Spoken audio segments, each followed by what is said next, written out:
Most professionals over 40 walk into interviews thinking they're being evaluated on their experience. But that's not what actually decides whether you get hired. Because after the interview, no one tells you the real concerns. Behind the scenes, hiring managers are asking, can they keep up with a fast paced environment? Are they current or catching up? Are they genuinely interested or just looking for anything? And the numbers back it up. Ageism is real. In fact, a study by the American Association of Retired Persons found that 64% of workers 40 and older have seen or experienced age discrimination. And over 40% of hiring managers admit they're less likely to hire someone who appears older. So if you've ever heard you're overqualified, or the more polite version, you have great experience. We're just wondering if this might be the right level for you. That's not the full story. That's the polite version of those questions. I've been on both sides of the table for more than 20 years, interviewing, being interviewed,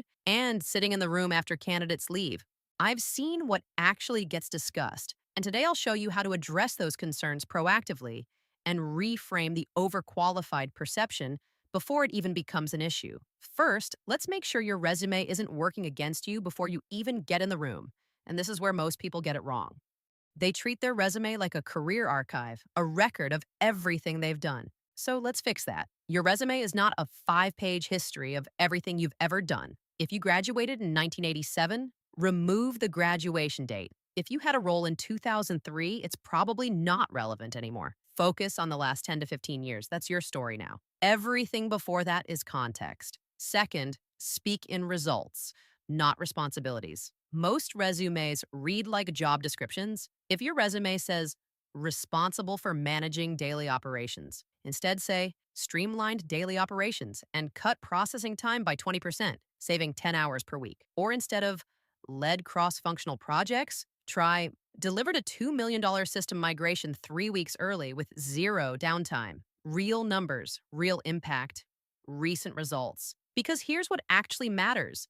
Hiring managers don't hire experience, they hire outcomes. Third, show your digital and AI fluency. Companies aren't just hiring what you've done, they're hiring how you think and how you work. If you use Teams, Slack, Excel, Salesforce, ChatGPT, list them. Add a simple tools and technologies section. And if you're thinking, I'm not technical, that's exactly why this matters. You don't need to be technical. You just need to show you're current. If this is already useful, please like this video and subscribe. I share practical strategies like this every week, and the next one builds directly on what we're covering today.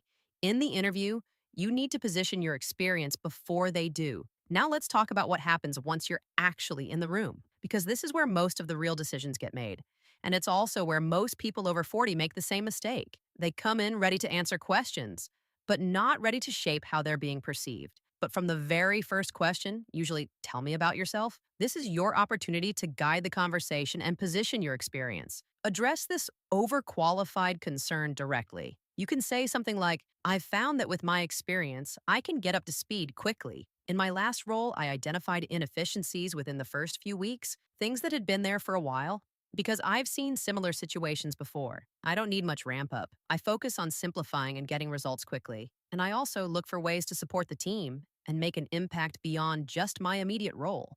So now you're not defending your experience, you're repositioning it. You're telling them less risk, faster results, easier onboarding, and that changes everything.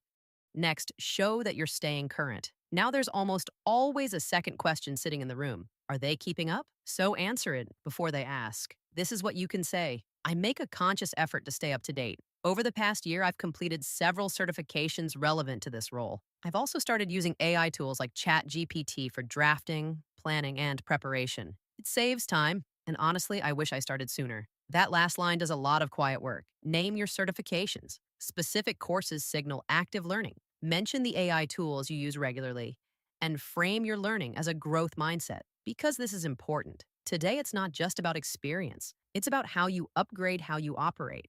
Now, let me show how I use ChatGPT to prepare for tough interview questions around age and seniority. If you haven't used it before, let's do it together. I'll open ChatGPT in the browser, no downloads, free version. Here's exactly what I type. I am a professional with 20 years of experience in marketing, preparing for a job interview. Help me prepare for questions where my age or seniority might be a concern. I want to come across as current, relevant, and adaptable. Give me 5 questions I'm likely to be asked and a strong answer for each. Within seconds, I have questions and draft answers tailored to my situation. Then I can adjust them to match my tone and experience. And now you're walking into the interview completely prepared. This alone can prepare you for these questions and others, but it also shows that you're up to date on digital technology and AI. And that alone can separate you from other candidates. That's your edge.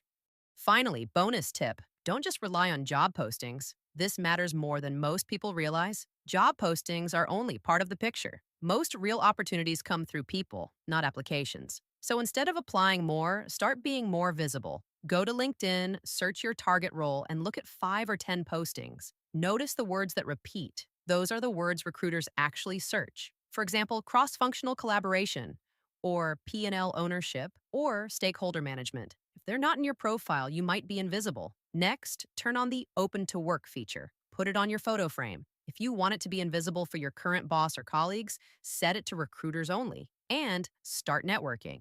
Connect with people you already know, not with a pitch. Just would love to catch up for 20 minutes. Remind them of your existence. Tell them your current situation. You never know when people might have upcoming openings that are not advertised, and people like to hire or work with people they know. Final thoughts. Ageism is real, but so is your experience. So is your knowledge. So is your ability to walk into a room and actually get things done. Show up prepared, show up current, show up confident. You've earned that. If you want more practical strategies like this, subscribe to the channel, and I'll see you in the next one.